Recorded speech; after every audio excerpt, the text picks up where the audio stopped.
जय श्री कृष्णा। राधे राधे भक्तजनों, आज आप सुनेंगे रवि प्रदोष की पावन व्रत कथा और साथ में सुनेंगे आरती चालीसा।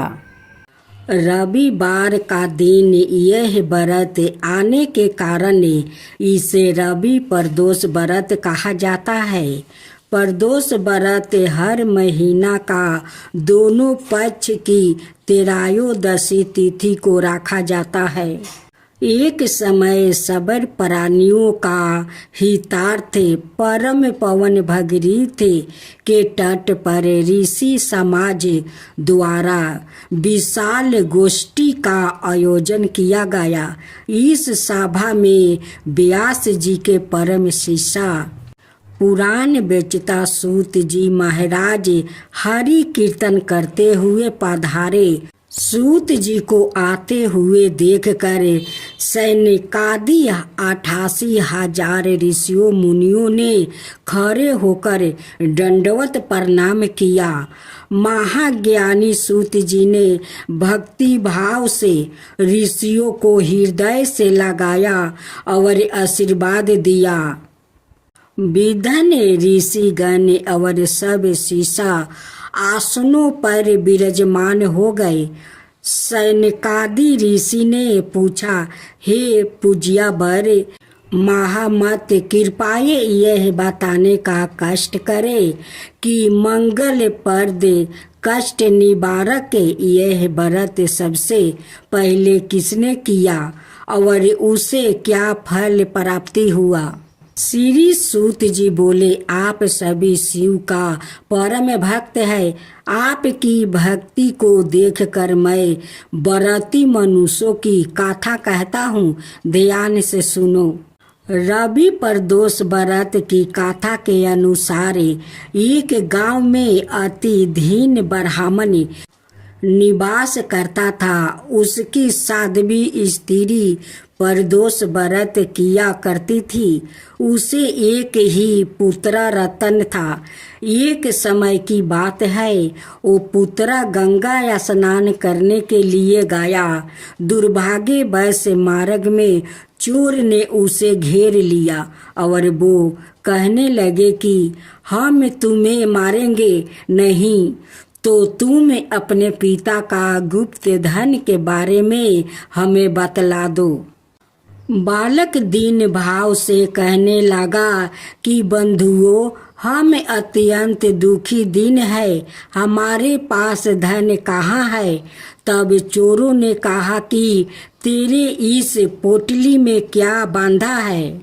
बालक ने निसंकोच कहा कि मेरी माँ ने मेरे लिए रोटी दी है। यह सुनकर चोर ने अपने साथियों से कहा कि साथियों, यह बहुत ही दीन दुखी मनुष्य है, अतः हम किसी और को लूटेंगे। इतना कहकर चोर ने उस बालक को जाने दिया। बालक वहां से चलते हुए एक नगर में पहुंचा। नगर के पास एक बरगद का पेड़ था। वहां बालक उसी बरगद के वृक्ष के छाया में सो गया। उसी समय उस नगर के सिपाही चोरों को खोजते हुए उस बरगद का वृक्ष का पास पहुँचे और बालक को चोर समझकर बंदी बना लिया। राजा का पास ले गया। राजा ने उसे कारावास में बंद करने का आदेश दे दिया। ब्राह्मणी का लड़का जब घर नहीं लौटा तब उसे अपने पुत्र की बड़ी चिंता हुई। अगले दिन प्रदोष व्रत था।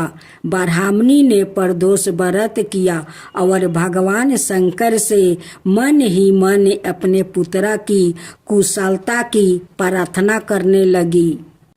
भगवान शंकर ने उस ब्राह्मणी की प्रार्थना स्वीकार कर लिया। उसी रात भगवान शंकर ने उस राजा को सपने में आदेश दिया कि वो बालक चोर नहीं है, उसे प्रातः काल छोड़ दे, अनाथ उसका सारा राज्य बेभाव नष्ट हो जाएगा। प्रात काल राजा ने शिव जी की आज्ञा अनुसार उस बालक को करवास से मुक्त कर दिया। बालक ने अपनी सारी कहानी राजा को सुनाई। सारा वृत्तांत सुनकर राजा ने अपने सिपाहियों को उस बालक का घर भेजा और उसके माता पिता को राज दरबार में बुलाया गया। उसके माता पिता बहुत ही भयभीत थे। राजा ने उन्हें भयभीत देखकर कहा कि आप भयभीत ना हो, आपका बालक निर्दोष है। राजा ने ब्राह्मण को 5 गांव दान में दे दिया, जिससे कि वो सुखपूर्वक अपना जीवन व्यतीत कर सके। भगवान शिव की कृपा से ब्राह्मण परिवार आनंद से रहने लगा। अंत जो मनुष्य रविवार प्रदोष व्रत को करता है वो सुख पूर्वक और निरोगी होकर अपना पूर्ण जीवन व्यतीत करता है और उसके जीवन में खुशहाली आती है। एक बार पार्वती जी ने शिव जी से पूछा, मृतक लोग पृथ्वी पर मनुष्य इतने दुखी क्यों है? जगत जननी अपनी संतानों को निरंतर दुख और कलेश में घेरे देख कर दुर्वृत्त थी। इस पर शंकर भगवान बोले, प्रिया, मनुष्य के दुख का सबसे बड़ा कारण है उसकी परिनिंदा करने की आदत है। प्रत्येक व्यक्ति दूसरे में कमियां ही कमियां देखता है। उसे सामने वाला व्यक्ति हर परिस्थिति में गलती ही गलती है। भगवत भजन के स्थान पर परिनिंदा में ही लीन रहता है और अपने आप को महान और निष्पाप सिद्ध करने में लगा रहता है। इस बात को सुनकर पार्वती जी कुछ बोली तो नहीं, पर सहमत भी नहीं हुई। भोलेनाथ उनकी शंका को समझ गए। बहुत दिन हो गया है, कहीं घूमने गया हूँ, चलो पृथ्वी पर घूम कर आते हैं। शंकर भगवान ने देवी का मन बहलाने के लिए कहा।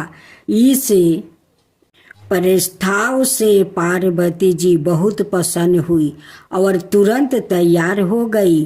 पति के साथ घूमने जाने का अवसर था, इसलिए उन्होंने सुंदर सुंदर वस्तु पहने, खूब श्रृंगार किया और लवणीयमयी तरुणी के रूप में शिव जी के समीप आई। पर यह क्या, शंकर भगवान जैसे थे, जहाँ थे वही वैसे ही बैठे हुए थे। पार्वती जी थोड़ा नाराज होकर बोली, क्यों, क्या चलना नहीं है? आप अभी तक तैयार नहीं हुए? भगवान शंकर पत्नी का मनोहक रूप देखकर प्रसन्नता से उन्हें निहारते हुए बोले, मैं तो आज एक वृद्ध के रूप में पृथ्वी पर घूमने जाऊंगा। यह बात पार्वती जी को पसंद तो नहीं आई, पर पति के साथ घूमने जाने के उत्साह में उन्होंने कोई बहस भी नहीं की और शिव जी की सवारी नंदी बैल को चलने का आदेश दे दिया। शिव जी, पार्वती और नंदी पृथ्वी पर एक वृद्ध पुरुष, तरुणी, सुंदर स्त्री और बैलों की सवारी के रूप में विचरण करने लगे। जब वो सब पहले गांव के समीप पहुँचे तो कुछ लोगों की नज़र उन पर पड़ी। वो लोग उन्हें देखकर हंसने लगे। एक व्यक्ति दूसरे से बोला, वह क्या जोरी है। दूसरा आगे बढ़ कर बोला, और उस पर से अकल तो देखो, सवारी साथ में है फिर भी दोनों पैदल चल रहे हैं। इस तरह से कई प्रकार से उपवास करते हुए उन्होंने इन तीनों का आगे बढ़ना लगभग मुश्किल कर दिया और उनका मजाक उड़ाते हुए झुंड बनाकर उनके पीछे पीछे चलने लगे। उस झुंड ने अगले गांव तक उनका पीछा किया। अगले गांव में प्रवेश करने से पहले पार्वती जी ने शिव जी से कहा, लोग मजाक उड़ा रहे हैं, ऐसा करते हैं आप नंदी पर बैठ जाइए और मैं पैदल आपके साथ चलती हूँ। जैसी तुम्हारी इच्छा कल्याणी। मध्य मध्य मुस्कुराते हुए भोले शंकर अपनी भारी भार काम देही के साथ किसी तरह नंदी पर विराजमान हुआ।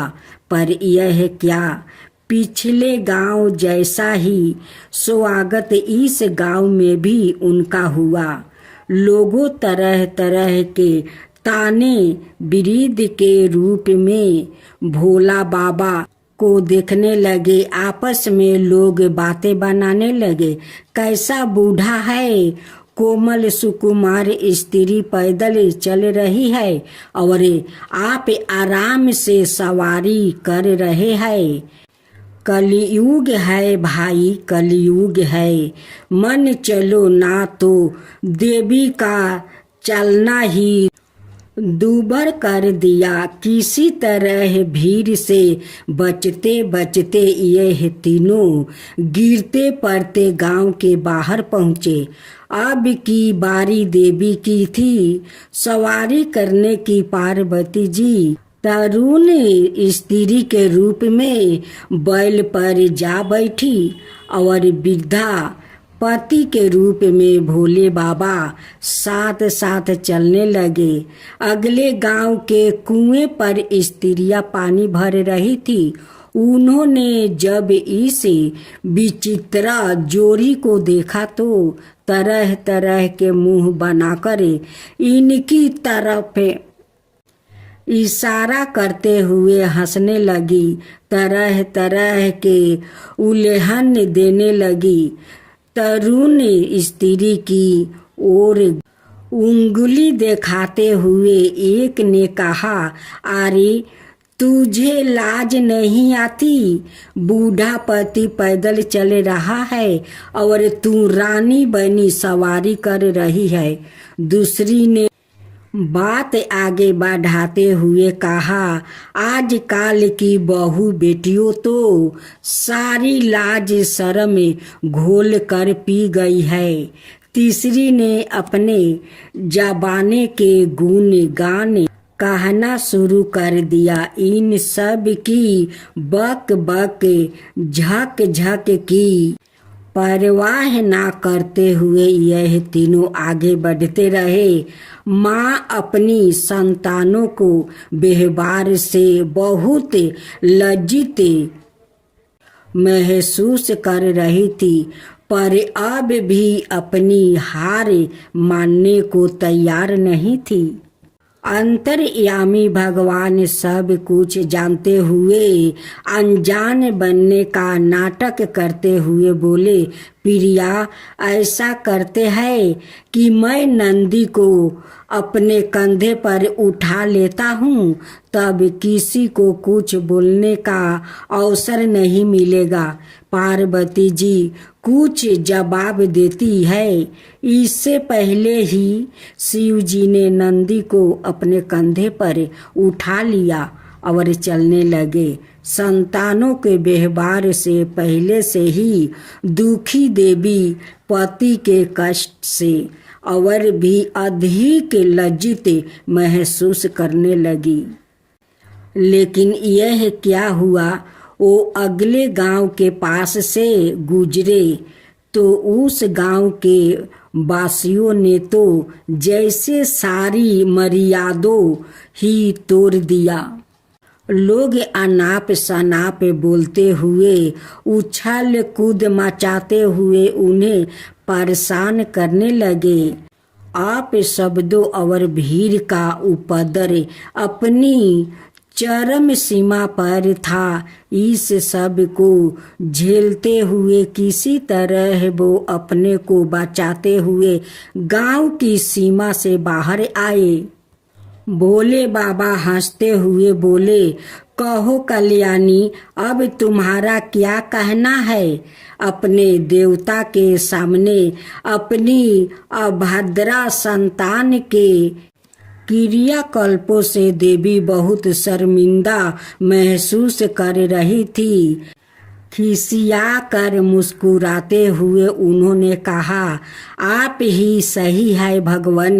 मनुष्य अपने कर्मों की वजह से ही दुखी है और नरक जैसा जीवन जीने को मजबूर है। आप कभी भी परनिंदा या किसी का उपवास उड़ाने से पहले रुके, जरा सोचे, कहीं सामने वाले को रूप में हमारे आराध्या हमारी परीक्षा लेने के लिए तो नहीं खड़े हैं।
विराजे। दो भुज चार चतुर्भुज दस भुज अति सोहे। त्रिगुण रूप निरखता त्रिभुवन जनि मोहे। ओम जय शिव ओमकारा अक्षर माला मनमाला रुद्रमाला धारी। चंदन निगम सोहे बाले सिसिधारी। ओम जय शिव ओमकारा श्वेतांबर पीतांबर बागंबर अंगे। सनकादिक गरुणादिके भूतादिक संगे। करिके मध्यम कमंडलु चक्र त्रिशूलधरता। जगि करता जगि भरता जगि संहार करता। ओम जय शिव ओमकारा ब्रह्मा विष्णु सदा शिव जानते अभिवेका। प्राण बचर में मध्य में याहे तीनों एका। काशी में विश्वनाथ विराजते नंद ब्रह्मचारी। नित उठी भोग लगावते महिमायति भारी। ओम जय शिव ओमकारा तिरगुण शिव जी के आरती जो कोई नरि गावे। शिव जो कोई नरि गावे। कहत शिवानंद स्वामी मन भजत शिवानंद स्वामी मन वांछित फल पावे। ओम जय शिव